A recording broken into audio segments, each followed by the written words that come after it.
Oi, oi, how we all doing? It's Pomming Oz here, and today what we're doing is we're going to go through the 18 babies of each AFL club.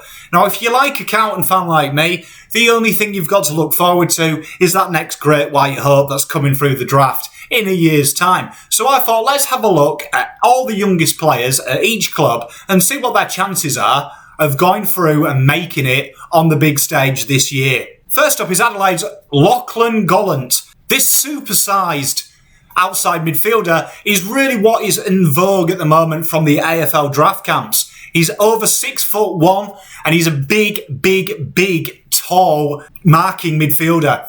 And it is really exciting prospect for him because he really fits into that Adelaide mould.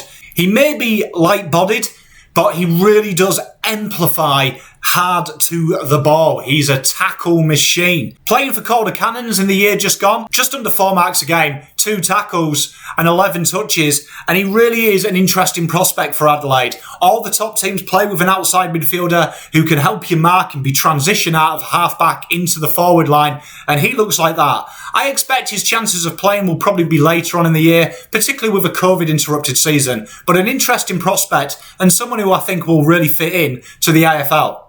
Brisbane, Deven Robertson. Now, this guy was really locked in for a top 10 pick. He got invited to the AFL draft day, and obviously, as we know, he ended up falling at Brisbane in the second day. Now, there is question marks over his kicking, but this guy's commitment to being an AFL footballer, his ability to win contested ball, and his ability to read the game, combine that with his leadership, he is definitely a top 10 pick. And I'd imagine the other 17 sides are really going to kick themselves in the old proverbial hiney when they see how good this kid is. He's exceptional with the ball at hand, great football IQ, and he's a real modern-day midfielder. And in the world where a lot of AFL draftees can't kick, see Carlton, he's going to fit in really well, and with a little bit of coaching, this guy is a key gun. He's definitely going to play. We've already seen him in round 1, where he lined up for Brisbane against Hawthorn, where he had the 7 touches, and I expect to see that progress more, particularly with a midfield of Neil, Robinson and co to really help him grind his career going forward. Carlton, Josh Honey. Now, I'm a huge fan of Josh Honey, and anyone who followed me in Blue Abroad will have known that we talked about him in the AFL draft previews as someone to pick up in a later round or a rookie pick. He comes from absolute exceptional livestock, with all of his family being elite level athletes.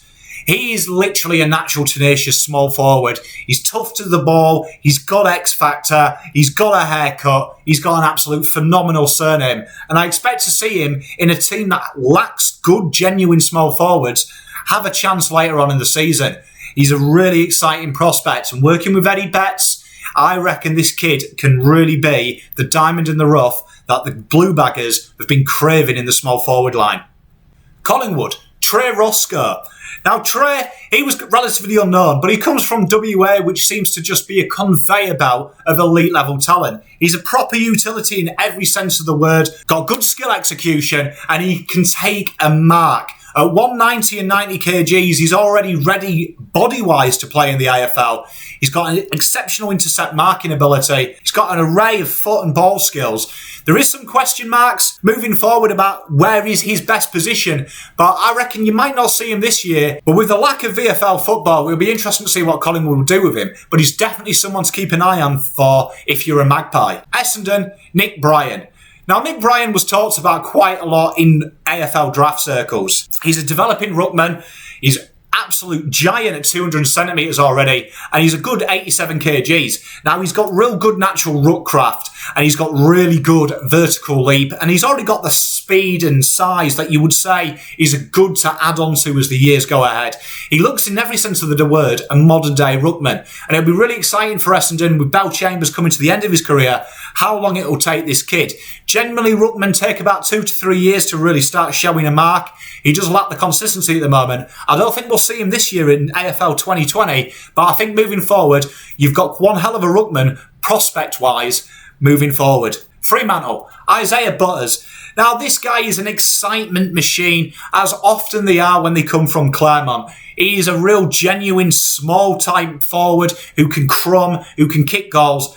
And really, he is a forward pressure specialist in himself. He's definitely a match winner, can take a specky, kind of in that Luke Ryan type mould. And I reckon you will see him towards the end of the year. For me, for sure. I reckon that Justin Longmuir will definitely give him a chance. Just averaging under 2 goals and 4 tackles a game. He's every sense of the word an X factor. Might lack the size and strength, and he's a very raw prospect at the moment. But when he's got Walters to learn from and co, I reckon you'll see him towards the back end of the year. And look out for him. He definitely is a game winner. Right, Geelong's Francis Evans. Now, these guys seem to have a habit of going into the draft and picking up a small forward who is genuine exciting.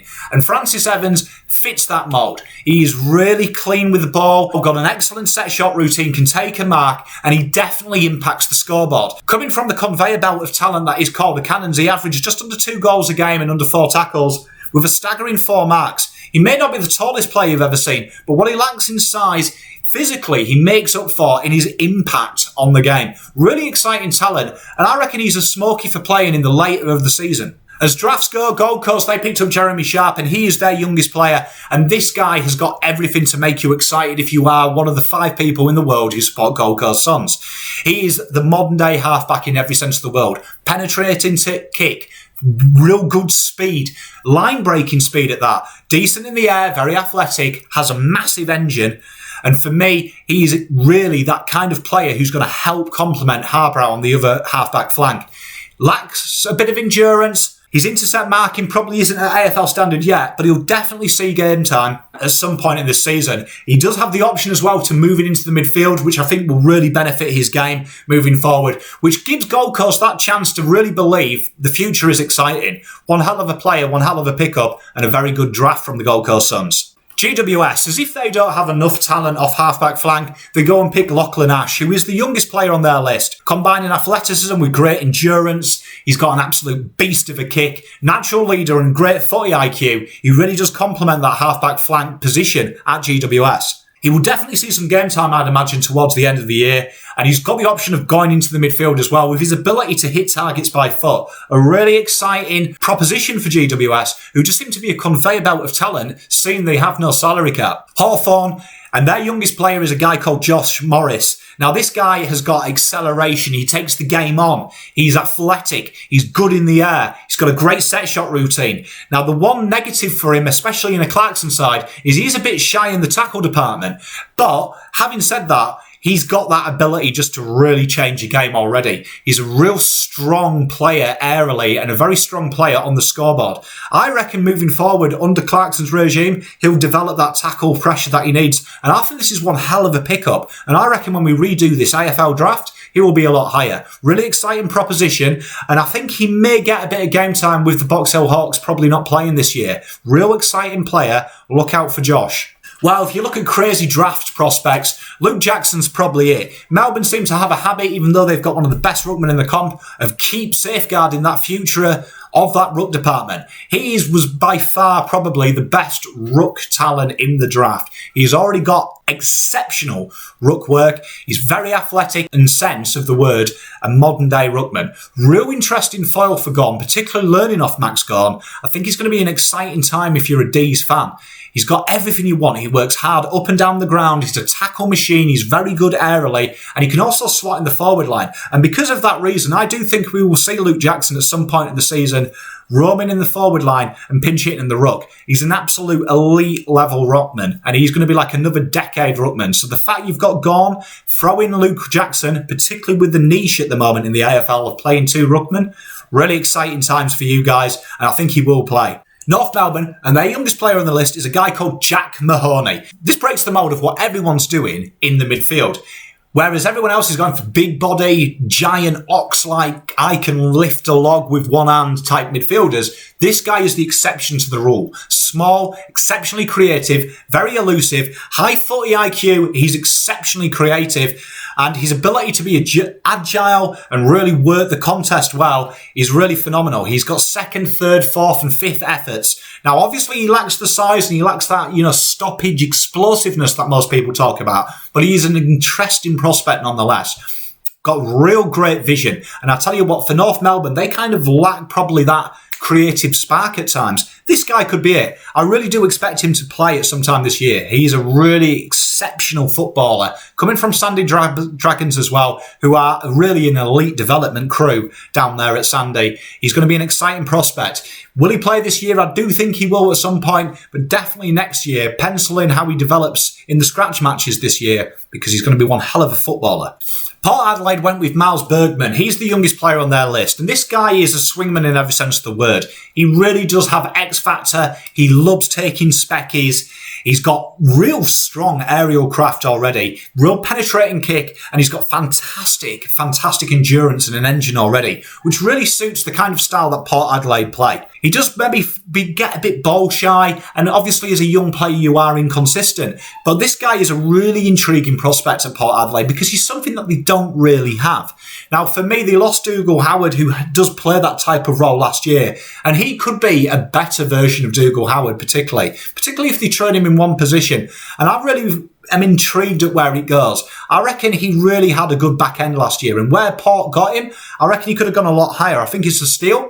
I don't think he'll play this year. I think there'll be a year of development in Miles, but I think moving forward, he's going to be a really exciting prospect. And 2021, I reckon he'll be primed to really show what he can do. Richmond. And their young player is Hugo Ralphsmith. Now, when you're as good as Richmond, it's maybe a bit unfair picking up another forward, but this guy is real classy. He's got a real good vertical leap. He can take an absolute exceptional grab. He's fantastic with the ball on the ground as well. And he's also got that X factor that Richmond are looking for. Real high intense work rate. He's really clean. He really suits the ethos that Dimmer has built in Richmond.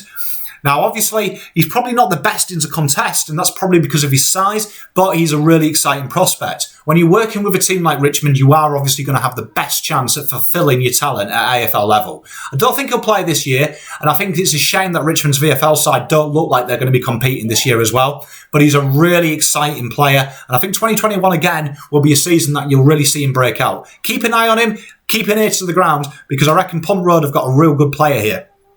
St Kilda went with a guy called Leo Connolly. Now, this wonderful player, he can play small defender and he can also play on the outside. He's a really intriguing prospect because he's very raw. But what you do see, he really does look good. Now, he's got a really elite kicking game. His outside game is sound. He really brings players in. He's got a lot of zip about him as well. And he's exceptionally creative when you look at him. Now, his ability to play both ends of the ground small is really helpful. And he really does get metres gained in the bucket load. Now, I think moving forward, you want to add a bit of a midfield veracity to him, but I reckon he's got a chance at halfback this year, believe it or not. I think he's got everything you need. He really does gain metres, really exciting type player. He takes the game on, and sometimes in these type of games, you really want to do it. Now, having Ratton as a coach, we know he likes you from his days at Carlton. He likes to take chances, and I reckon Leo, depending on how he performs in the training games, I reckon he's got a chance at playing mid to late year. He's a real point of difference, and I think St Kilda fans should be excited. Not a lot of people have talked about Leo, but for me, he had a wonderful year at Gippsland, and he's a kind of player that can really take the game on, particularly in the dying moments. That kind of pace can stretch a team. Sydney went with a guy called Chad Warner, and he's the youngest player on their list, and he's a beefcake in every sense of the word. He's really strong in the contested side. He fits that Sydney Swans type ethos. He's super strong in clearances, super strong in contests, and he really does find the ball as well. And he's got super strength already for someone so young.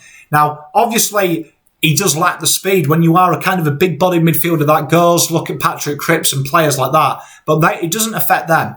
I don't think he'll play this year, though, because we do know, like with players like Cripps, it takes a while to develop that core strength to really impact a game when you like pace. I reckon 2021's the year for him. But keep an eye out for him. He's super strong in the contest. He's a real ox. And I reckon he's the kind of player that's going to take over that Josh Kennedy type mould for you. He's a real exciting player. And with the right type of coaching, could be one hell of a pickup. West Coast, and the youngest player on their list is a guy called Ben Johnson. He's a local boy from West Perth, which is always nice to see. And this guy has got speed, he's a natural rebounder, he runs both ways as well. What he gains in attack, he also gains in defence, and he's got absolute elite level kicking. And that really suits West Coast Eagles' game to a T. Might not be the biggest guy physically, but really he's got all the skills and all the boxes you'd tick for an Eagles type player who plays down the back. Real exciting prospect, and I do think you'll see him at some point this year. I think Simpson's not a mug. He likes to play some young players and rotate them, and I think there's a lot of depth there for them to really take a chance on this guy. Super type player, really exciting prospect. Look out for him. Exceptional player. The Doggies love a smaller type player, and this guy is an accumulator down the back who really does rebound well. He's super competitive. He has massive second and third efforts. He really suits that Doggies kind of hectic type play, turning the ball over quickly and getting it forward, and he suits that. Real good user of the football, and he's a real good type player to really find them 20, 25 touches down half back. Kind of like a Tafe Johannesson, if you will, an exciting prospect. Knowing the Dogs like I do, I reckon they will take a punt on him at some point of the season. Real intriguing prospect. I think he's an exciting moving forward for the Dogs that they've got a player like this, which every AFL club does, in depth. It's a real exciting time for the Doggies. That's the video, guys. Thanks so much for watching. They are your 18 youngest players in every list. Who's your favourite? Please let me know. Please be sure to like, subscribe and share this channel. Your support means a lot. We've just hit 60, which is phenomenal, and we really want to try and smash 100 at the end of this month. As always, I'm the Pom. Pommy out.